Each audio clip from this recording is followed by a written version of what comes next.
Assalamu alaikum viewers, welcome to the Country School Walton Branch YouTube channel. Before starting the video, please subscribe my channel and press the like button. Today we will understand chapter number 16, Water. We will learn about water cycle, drought, flood, conserve water and rainwater harvesting.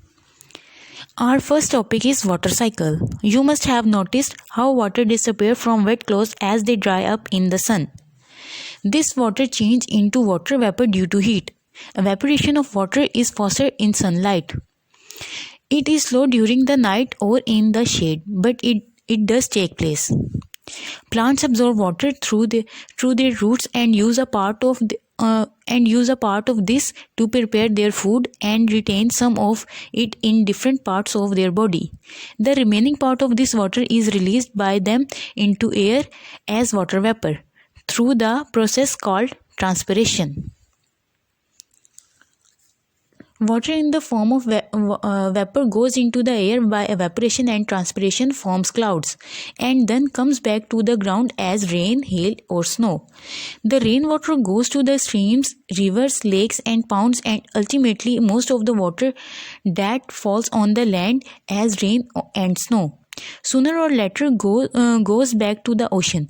A part of the rainwater gets absorbed by the ground and becomes a part of the groundwater.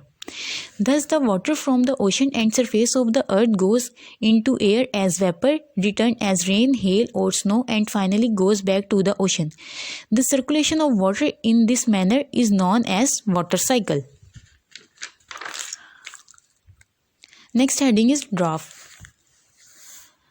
A long period when there is a little or no rain is known as a drought. In drought condition, it is difficult to get food and fooders. The land becomes dry and its top layer is blown away by wind, leading to soil erosion. The farmers are not able to grow enough food to sell and make money. People and animals start dying due to shortage of water and food. Such a condition is called famine. Next heading is flood. When rains heavily during the monsoon leads to the rise in the level of water in rivers, lakes and ponds. The water may rise above the bank and then separate over large area. Such a condition is called flood. The crops, fields, forests, villages and cities may get submerged by flood. Crops fail to grow in such condition. Next heading is conserve water. Only a small fraction of water available on the earth is fit for use by plants and animals. Most of the water cannot be used directly. The level of the groundwater is decreased. The demand for the water is increasing day by day. The number of people using water is increasing with rapidly growing population. Also, more and more water is being used to produce food and by the industries. Hence, it is very important that water is used carefully. We should try to use minimum water for our daily needs, and all care should be taken to save water and to prevent its wastage. Next heading is rainwater harvesting. One of the best way to increase the availability of underground water, which is our main source for drinking water and the water used for agriculture, is to collect rainwater and store it for later use.